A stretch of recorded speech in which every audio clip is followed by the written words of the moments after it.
रखना है, कभी भी अनुपात लगेगा कॉन्सेप्ट, अनुपात आपको लेना है तो समान राशि होना चाहिए। समान राशि मतलब समान यूनिट या मात्रक।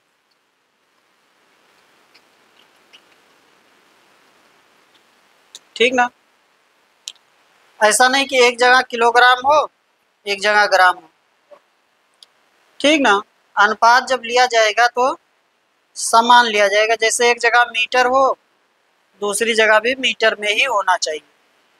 ठीक ना, नहीं तो एक जगह मीटर कर दिए एक जगह किलोमीटर कर दिए। तो आपका राशि या यूनिट या मात्रा क्या होना चाहिए, समान होना चाहिए। ठीक ना, यानी कि उसका जो माप होना चाहिए वो समान होना चाहिए। किसी के भार से किसी की लंबाई का अनुपात नहीं होगा, भार का अनुपात है तो भार का ही दूसरे का भी भार का ही अनुपात लेंगे। ठीक ना, समान राशियों में अनुपात लिया जाएगा। कोई स्पेशल क्वेश्चन बने वो बात अलग की है, लेकिन अनुपात आपको क्या लेना है, समान लेना है। यानी कि अनुपात का मतलब तुलना करना है। ठीक है ना, एक प्रकार से क्या करना है, तुलना करना है। तो तुलना अगर किसी की करनी है तो क्या करेंगे, समान चीजों की तुलना करेंगे। जैसे किसी की लंबाई से लंबाई की तुलना होगा, ऐसा तो है नहीं किसी की लंबाई से किसी के भार की तुलना होगा। ठीक ना, तो समान, एक चीज हमें याद रखना है कि समान राशि होना चाहिए। अब ऐसे ही अगर आप किसी का कह रहे हैं कि किसी का भार है 57 किलोग्राम और किसी का बता रहे हैं 10 ग्राम, तो अनुपात ऐसे नहीं होगा, या तो दोनों ग्राम में रहेगा या तो दोनों किलोग्राम में रहेगा। ठीक ना, समान अनुपात में समान यूनिट क्या होना चाहिए, समान होना चाहिए। बाकी आप अनुपात जान ही रहे, इसी अनुपात ऐसे लिखा जाएगा जैसे P अनुपात Q लिखा है, तो जो पहले आएगा वो P का है और जो बाद में आएगा वो Q का भार है। ठीक ना, इस प्रकार से चलेगा। तो सबसे मेन कॉन्सेप्ट जो है वो याद रखें कि समान यूनिट होना चाहिए, मात्रक क्या होना चाहिए, समान होना चाहिए। ठीक ना, किसी के आय से किसी दूसरे व्यक्ति के व्यय का अनुपात नहीं दिया रहेगा, दोनों के आय का ही अनुपात आपको देगा। ठीक ना, दोनों के आय का ही तुलना कर सकते हैं। आइए पहला क्वेश्चन हमें देखिए, यदि P और Q का अनुपात 5:6 है, Q और R का अनुपात 14:15 है, तो P और R का अनुपात क्या होगा। ठीक ना, P और R का अनुपात क्या होगा। तो हमें क्या क्या दिया है, PQ का दिया है और QR दिया है, हमें PR पूछ रहा है। तो PQ का कितना दिया है, 5:6। फिर हमें दिया है QR,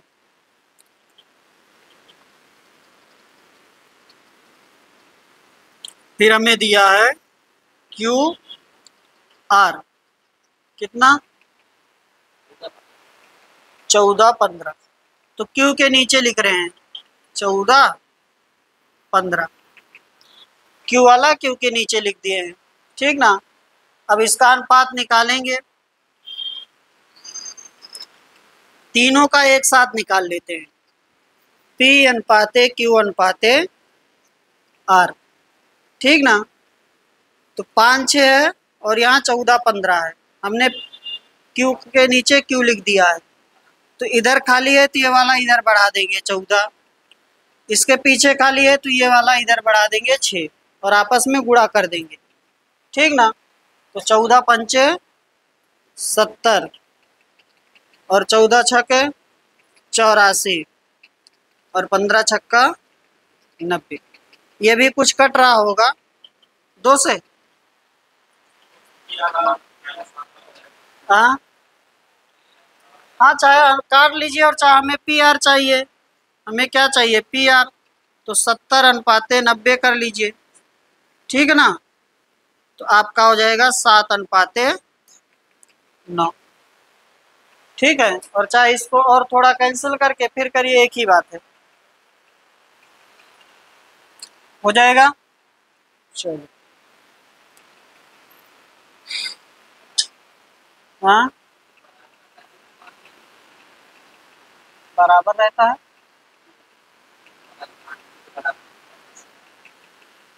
तो बराबर किए नहीं दोनों जगह, दोनों जगह का क्यों बराबर नहीं हो गया जब गुणा कर दिए तो?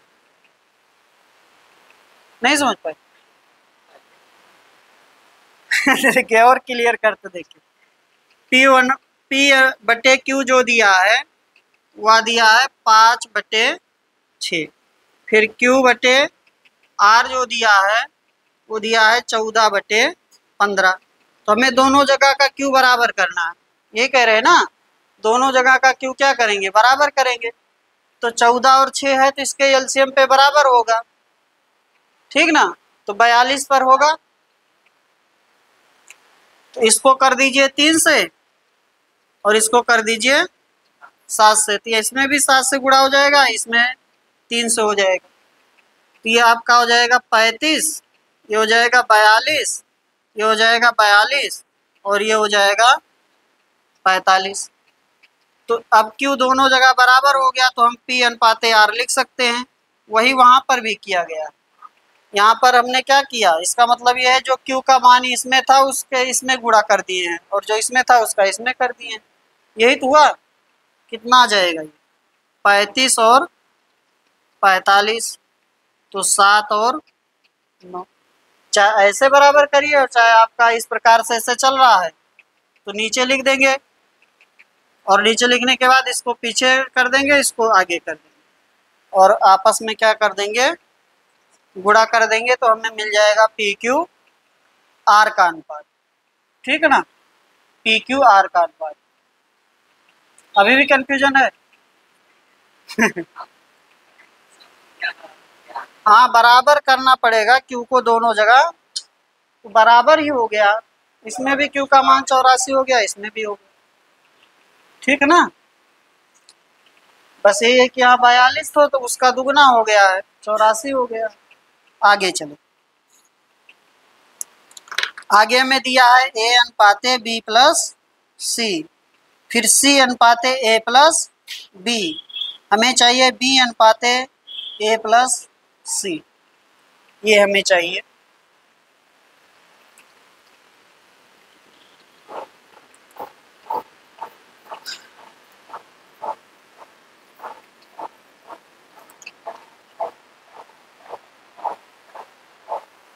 हमें दिया है ए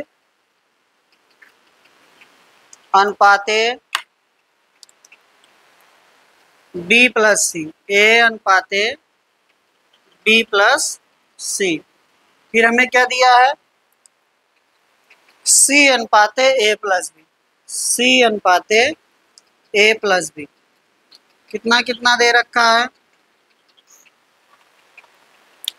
3 9 और 10 14, 3 9 और 10 14, ठीक है। 3 9 और 10 14, यहाँ तक बात समझ में आ रही है। अगर हम इसको जोड़ देंगे तो हमें ए प्लस बी प्लस सी मिल जाएगा। अगर हम इसको जोड़ दें तो हमें क्या मिल जाएगा, ए प्लस बी प्लस सी मिल जाएगा। ए का हो गया 3, बी प्लस सी का हो गया 9, तो जोड़ देंगे तो मिल जाएगा ए प्लस बी प्लस सी। एग्जैक्ट मान नहीं मिलेगा लेकिन कुछ उसका कोफिशिएंट मिलेगा, ठीक है ना। तो 9 3 12, यहाँ पर भी जोड़ेंगे तो ये भी मिलेगा ए प्लस बी प्लस सी। तो 10 प्लस 14 कितना हुआ, 24। अब ऐसा तो है नहीं एक जगह ए प्लस बी 12 होगा एक जगह 24 होगा, दोनों जगह क्या होना चाहिए था, समान होना चाहिए था। दोनों जगह क्या होना चाहिए था, समान। तो इसको भी 24 बना देंगे। 24 बनाने के लिए क्या करेंगे, 2 से गुणा कर देंगे। 24 बनाने के लिए क्या करेंगे, 2 से गुणा कर देंगे। जब 2 से गुणा कर देंगे आगे जो अनुपात दिया गया उनमें भी सब में 2 से गुणा हो जाएगा, ठीक ना। तो हम क्या करेंगे, इसमें 2 से गुणा कर देंगे, इधर भी 2 से गुणा हो जाएगा। तो इसका मतलब ये हो जाएगा 6 और ये हो जाएगा 18, ठीक ना। अब हम कह सकते हैं ए बराबर कितना है, 6, क्योंकि ये समान हो गया।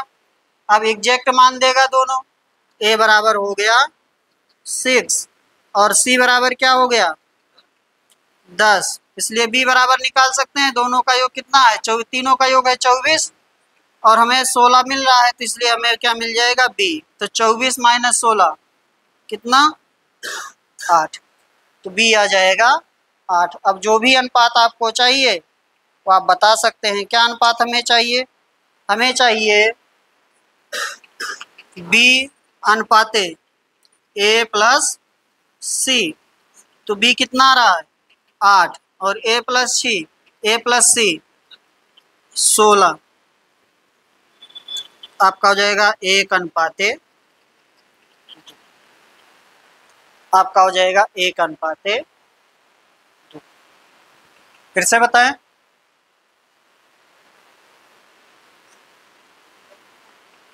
हाँ अरे यार सबका योग 24 हो रहा है। ए प्लस बी प्लस सी बराबर चाहे यहाँ लीजिए 24 चाहे यहाँ लीजिए 24। ए प्लस ये क्या लिखा है, ए प्लस बी प्लस सी का ही मान तो है। ए प्लस बी प्लस सी आपका 24 हो गया, तो हमें क्या क्या मिल गया, ए सी मिल गया। तो ए सी कितना है 10 और 6 16, इधर रखेंगे तो 24 माइनस 16 कितना आ जाएगा 8 नहीं आ जाएगा। ठीक है ना, कंफ्यूजन अभी किसी को नहीं ना। हमें दिया है, फिर से देख ले, ए अनुपाते बी प्लस सी, फिर सी अनुपाते ए प्लस बी। तो हमने क्या किया, हमने जोड़ दिया, हमने क्या किया जोड़ दिया। जब इसको जोड़ देंगे तो हमें मिल जाएगा ए प्लस बी प्लस सी। ठीक है, हमने जब इसको जोड़ा तो अलग अलग मान प्राप्त हुआ, यहाँ 12 मिला यहाँ 24 मिला।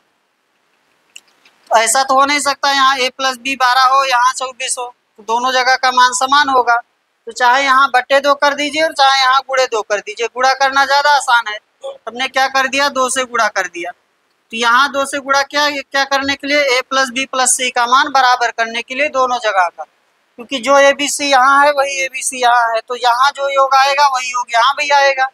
हमने क्या किया 24 था तो इसको 24 बनाने के लिए 2 से गुणा किया।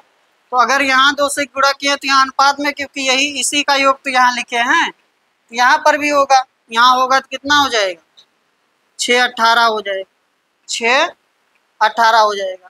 अब जो अगर योग बराबर आ रहा है ए प्लस बी प्लस सी दोनों जगह, तो ए का मान एग्जैक्ट बताने लगेगा कि ए का एग्जैक्ट मान क्या है, ए का एग्जैक्ट मान क्या है। ए का एग्जैक्ट मान कितना आ गया 6 आ गया। ऐसे यहाँ पर सी अलग है, तो सी हमें मिल गया 10 मिल गया। तो हम बी अब निकाल सकते हैं, क्योंकि हमें ए प्लस बी प्लस सी का योग पता है। 24 है, उसमें से ए हो गया 6 और सी हो गया 10, तो 16 हो गया, बचा कितना 8। तो बी कितना हो जाएगा 8। अब हमें जो अनुपात चाहिए वो चाहिए बी अनुपाते ए प्लस सी। तो बी का मान 8 और ए प्लस सी यानी कि 6 प्लस 10 16, 1:2। ठीक है ना, 1:2। आगे चलें, नेक्स्ट देखें, इंपॉर्टेंट क्वेश्चन है ये। क्वेश्चन नंबर 3 आ जाइए। यदि ए अनुपाते बी बराबर 5:8 तो 11/14 प्लस बी माइनस ए अपान बी प्लस ए। ये तो सीधा सीधा मान रखना है, इसमें क्या करना है सीधा सीधा मान रख देंगे।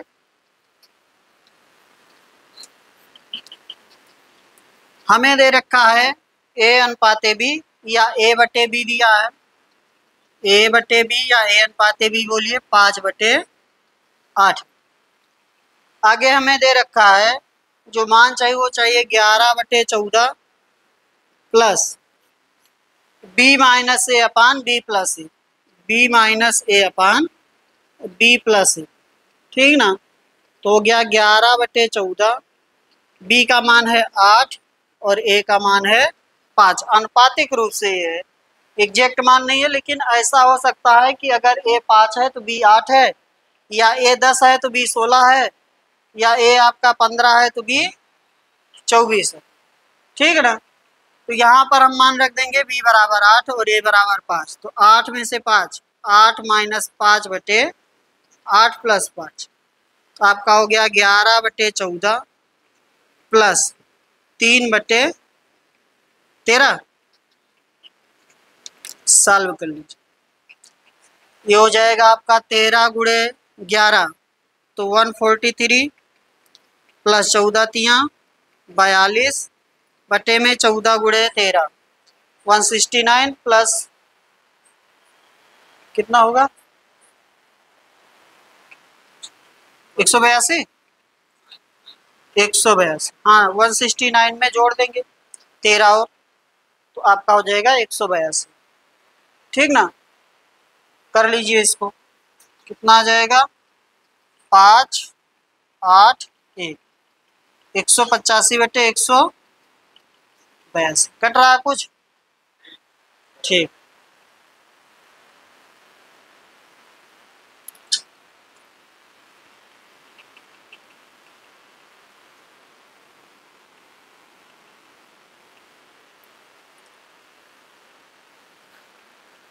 देखिए जैसे पहले से जो थोड़ा मैथ जानता है उसको बार बार कंफ्यूजन होता है, क्योंकि वो ये पढ़ के आया रहता है कि जब वो 6 7 8 में पढ़ता है तो वो जब ए या 9 10 में पढ़ता है तो वो इस प्रकार से अगर अनुपात दिया है 5:8 तो ए का मान सीधा 5 या बी का मान 8 वहाँ पर नहीं करता है, वो ए बराबर कहता है कि 5 के है और बी बराबर कहता है 8 के है। ठीक ना, उसका यहाँ पर रोल नहीं है, चाहे के रखेंगे चाहे नहीं रखेंगे, क्योंकि ये अनुपात में चल रहा है तो क्या हो जाएगा, कैंसिल हो जाएगा। इसलिए यहाँ पर जब हम लोग सॉल्व करते हैं तो डायरेक्ट मान रख लेते हैं। ठीक ना, अगर ये ऐसे ना लिखा होता, सिर्फ इतना लिखा होता 11 बटे में 14 प्लस बी माइनस ए, तब हमें जो ए और बी का मान रखना पड़ेगा वो किस में रखना पड़ेगा, के फॉर्मेट में रखना पड़ेगा, और फिर वो सॉल्व नहीं होगा, फिर या तो कुछ संबंध देगा। ठीक ना, चलिए, तो अनुपात रूप में चल रहा है और ऊपर और नीचे जो पावर है यानी कि समान घात में होना चाहिए, तभी ऐसा रखेंगे। देखिए और कंफ्यूजन दूर करते हैं, यहाँ पर b माइनस ए है, यहाँ ऐसे लिख दे b स्क्वायर अपान ए स्क्वायर रख दे, ऐसे लिख दे, तब भी हम a का मान डायरेक्ट 5 और b का मान 8 नहीं रख पाएंगे। ठीक ना, क्योंकि ये समान घात में नहीं है, कि यहाँ पर जब रखेंगे तो ऊपर तो k निकलेगा और नीचे k स्क्वायर निकलेगा, तो वो कैंसिल नहीं होगा। ये तभी रखा जाएगा डायरेक्ट मान जब आपका अंश और हर में समान पावर में चीज़ें चल रही हैं। ठीक ना, ऐसे अगर ऐसे लिखा होता तब भी रख सकते हैं direct B square minus A square upon B square plus A square, या ऐसे हो B square minus A square upon B square A B हो, तब भी रख सकते हैं। ये समान पावर हो गया, इसका पावर दो, इसको पावर दो, इसका पावर दो, और इसका भी पावर कितना हो गया, 2 हो गया। ठीक ना, एक इसका एक इसका। चलिए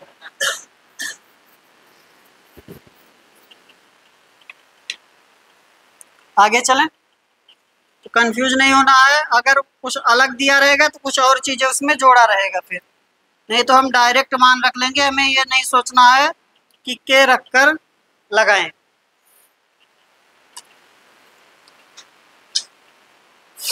अगला देखिए, क्वेश्चन नंबर 4, हमें दिया है ए अपान बी बराबर सी अपान डी बराबर ई अपान एफ बराबर 2/3, ए बाई बी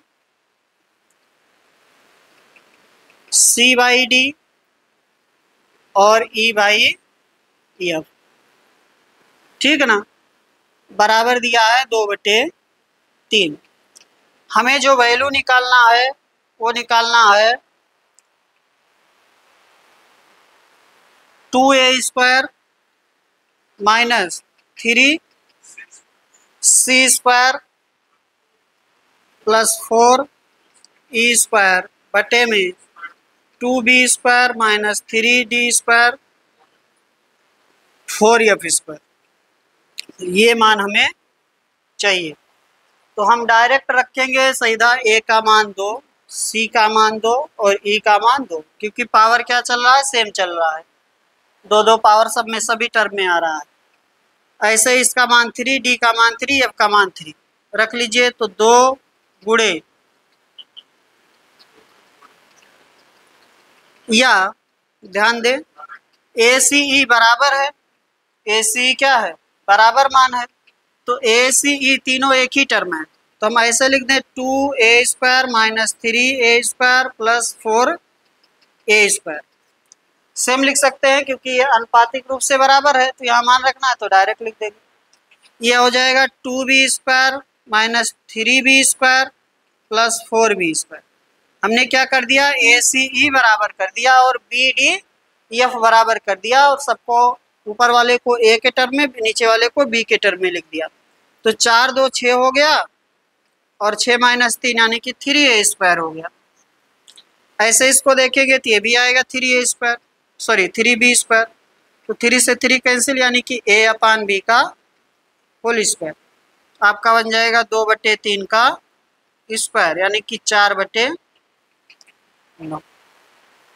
ठीक है ना। और चाहे अलग अलग मान रखेंगे, सॉल्व करेंगे तब भी यहीं पहुंचेंगे। हमने क्या कर दिया है, ए सी ई को बराबर कर दिया है, क्योंकि ए सी ई दोनों ही क्या हैं, 2 के हैं या 2 हैं।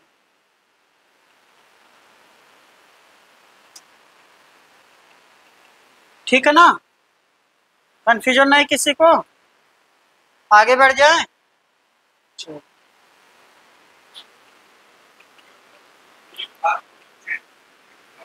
कैसे, क्या कर रहे हैं? हाँ नहीं नहीं, तब नहीं रख पाएंगे। जैसे यहाँ ये हो जाए, आप कह रहे हैं ना, ऐसे हो जाए तो नहीं रख पाएंगे। होमोजीनियस चाहिए, समान घात में चाहिए, ऊपर और अंश में और हर में। ठीक है ना।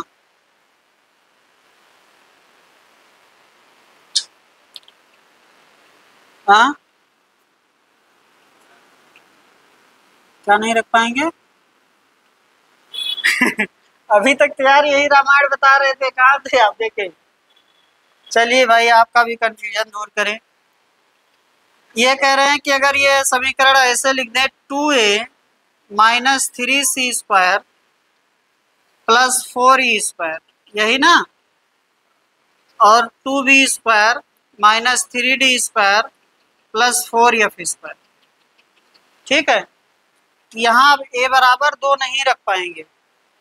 ठीक है ना, a बराबर 2 नहीं रख पाएंगे, या c यहाँ तो रख सकते हैं क्योंकि इधर वाले सब सेम हैं, लेकिन ये अब सॉल्व ही नहीं होगा। ये क्वेश्चन क्या हो जाएगा, सॉल्व नहीं होगा ये।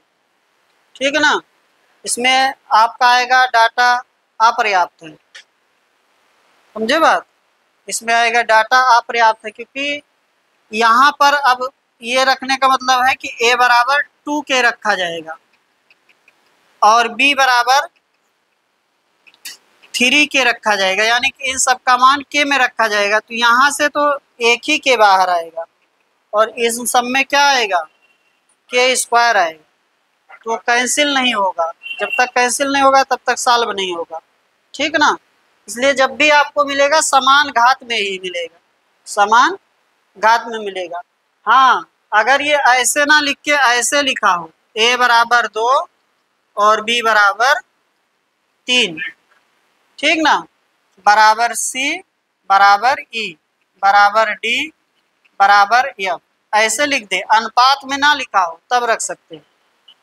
ठीक ना, अगर ऐसे लिख दे तब रख सकते हैं, तब पावर कुछ भी चले उससे कोई मतलब नहीं। फिर इसका ये मतलब हो गया, ये इसका एग्जैक्ट मान है।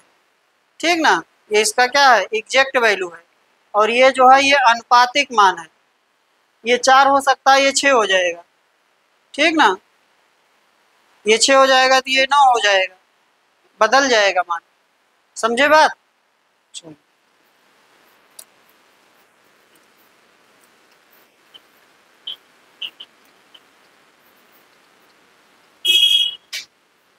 आगे चलिए,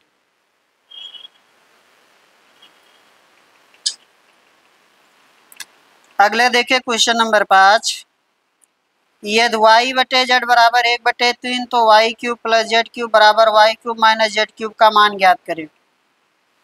ठीक ना, ये बताना है। भाग है, माइनस नहीं है बीच में ना, भाग है, तभी तो मैं सोचा। लिखा है y/z बराबर 1/3। हमें जो चाहिए वो चाहिए y³ + z³ और फिर ऐसे भाग लगाया y³ - z³। तो इसका मतलब हो गया y³ + z³ बटे में y³ - z³। रख सकते हैं, समान पावर चल रहा है, सीधा मान रख देंगे। कितना हो जाएगा 1 + 27 बटे में 1 - 27 यानी कि 28 बटे -26 यानी कि 14/13 -14/13 है कोई ऑप्शन? -14/13।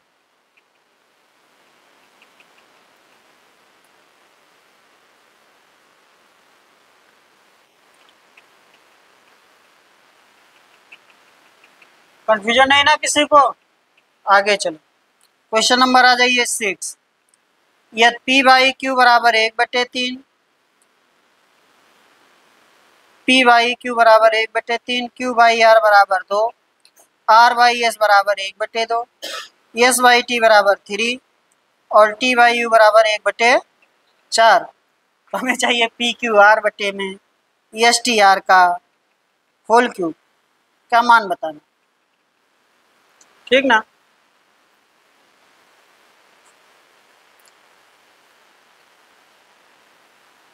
मिटा दें?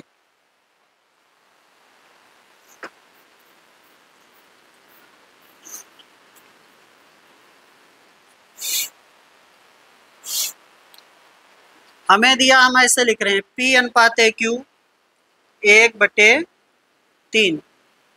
फिर दिया है q/r, q/r। हम q को q के नीचे लिखेंगे, ठीक है ना? हमें दिया है q/r 2 दिया है यानी कि 2/1, ऐसे लिख देंगे 2/1 या 2:1। फिर हमें दिया है r/s, इस बार r को r के नीचे लिखेंगे। कितना दिया है 1/2, ठीक ना? ये हो गया 1/2। फिर हमें क्या दिया है s/t,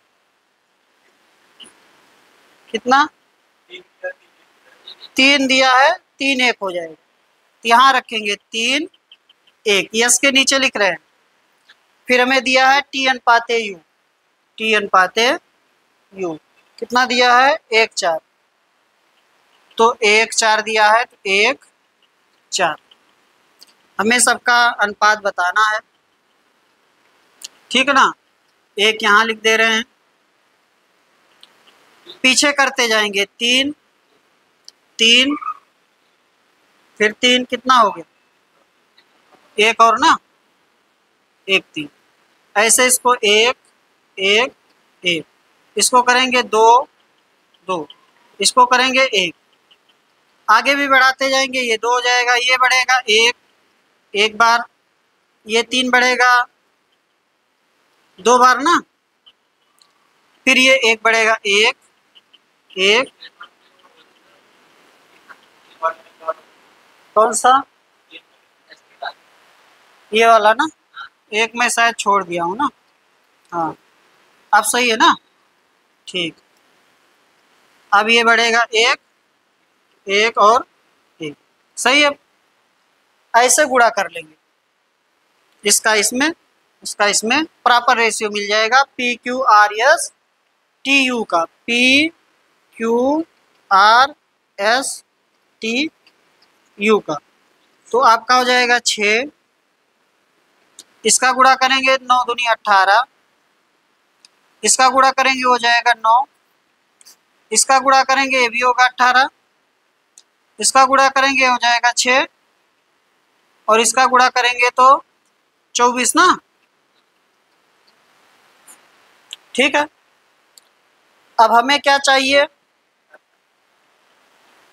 कट रहा 3 से, हाँ कट रहा तो कैंसिल कर दीजिए, तो हो जाएगा 2 9 3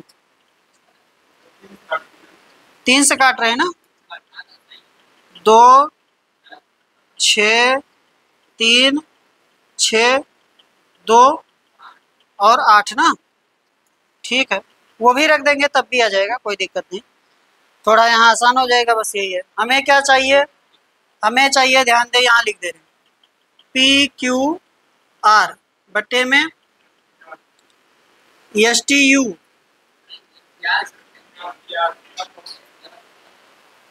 हमें लग रहा है कुछ गलत लिखा है, यू होना चाहिए था, चलिए लिख लेते हैं, इसको यू बना लीजिए, ठीक है ना। आर से नहीं आ रहा ना, कर लेते हैं एक बार आर से, देख, ठीक है भाई, एक बार देख लेते हैं, ठीक ना, आर से आर कैंसिल हो जाएगा, ऐसे ही पी का मान आ रहा हमारा 2 और क्यू का मान आ रहा है 6, एस का मान आ रहा है 6 ना, 6 और टी का मान आ रहा है 2, ऐसे करेंगे तो इसका मान आ जाएगा 1, एक ऑप्शन में है, नहीं है ना, तो आप हाँ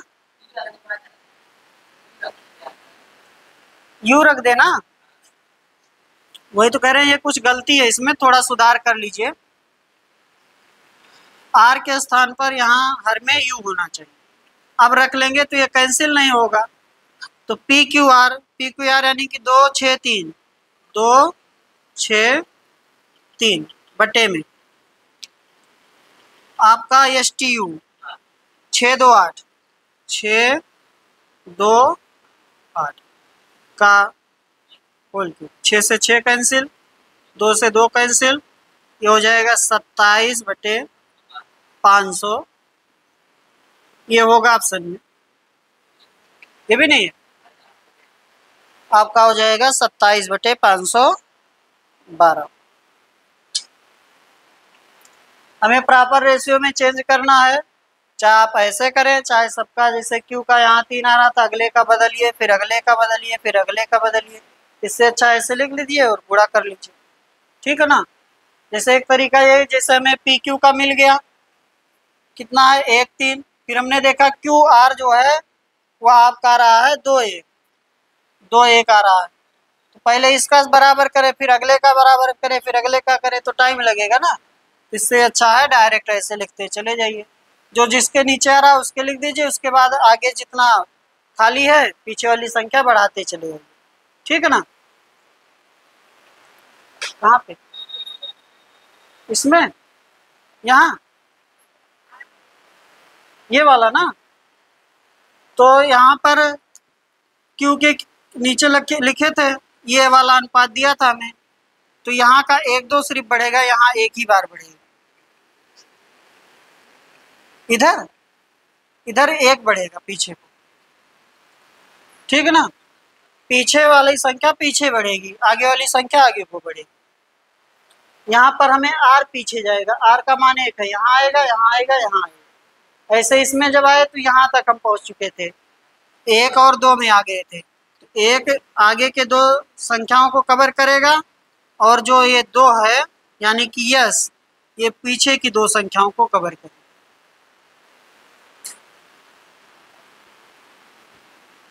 अलग अलग करने में टाइम लग जाता है, आएगा तो है ही, आ जाएगा, कोई दिक्कत नहीं है, हमें अलग अलग बराबर करते जाएंगे, यहाँ पहुँच जाएंगे तब भी, ठीक है ना।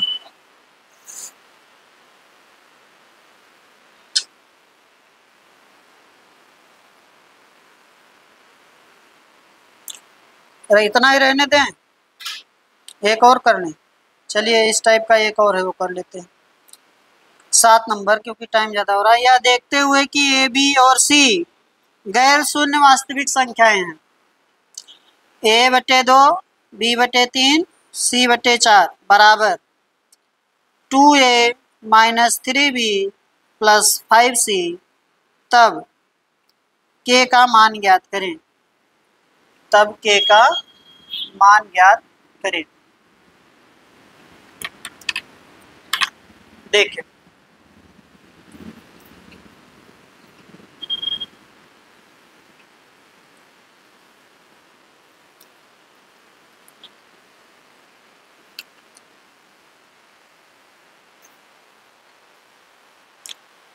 क्या क्या दिया है, दिया है a/2, b/3 और c/4 बराबर a plus 2a minus 3b plus 5c, 2a minus 3b plus 5c बटे में k। ठीक ना। हमें बताना है k का मान, हमें क्या बताना है, k का मान बताना। आ जाएगा नहीं, देखें ऐसे रख लीजिए, इसमें a बराबर 2, अभी बताएंगे आगे मेथड भी, कंफ्यूज मत होइएगा, b बराबर 3, c बराबर 4, इसी में रख दीजिए। ठीक ना। तो आपका हो जाएगा 2 गुणे 2 माइनस 3 गुणे 3 और प्लस 5 गुणे 4 बटे में के। कितना आ गया ये, 4 माइनस 9 प्लस 20 बटे के 15 बटे के का मान कितना आ रहा है, 15, के बराबर कितना आ जाएगा, 15। ठीक है ना। देखें, जिससे किसी को कंफ्यूजन हो रही है, 4 समीकरण आपस में बराबर हैं, यहाँ पर बराबर कुछ ले लेंगे, यहाँ के दे दिया तो हम ले ले रहे हैं यम है। ठीक ना। ए बराबर क्या आएगा, 2m आएगा, जब यम लेंगे ए बराबर 2m, बी बराबर 3m और सी बराबर 4m, और ऐसे ही 2a minus 3b plus 5c बराबर आ जाएगा के एम।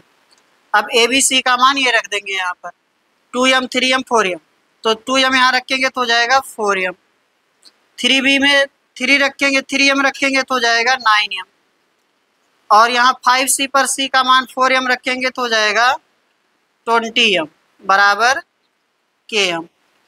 इधर आपका हो गया ये 15m बराबर km, m से m कैंसिल, इसलिए k बराबर 15, तो हम डायरेक्ट रख देंगे तब भी आ जाएगा। बस यही है कि ये जो अंश में बता रहा हूँ k का मान बता रहा हूँ। ठीक ना, k बराबर क्या आ जाएगा, 15 आ जाएगा। और चाहे से यम मानकर सभी समीकरण 3-4 समीकरण बराबर हैं, यम मान लेंगे, और यहाँ से a का मान, b का मान, c का मान यम के टर्म में लिख लेंगे, और इसका भी मान यम के टर्म में लिखकर a b c का मान रख देंगे, इसमें हमें k मिल जाएगा। ठीक है ना। और चाहे डायरेक्ट रख दीजिए, a बराबर 2, b बराबर 3, c बराबर 4। ध्यान दें, ऐसे अगर आपको कोई चीज लिखा है a/2 b/3, मान लीजिए b/3 और c/4, a बराबर 2, b बराबर 3, c बराबर 4, अभी ये ऐसे लिखा होता, ये समीकरण ऐसे लिखा होता, सेम ऐसे लिखा होता,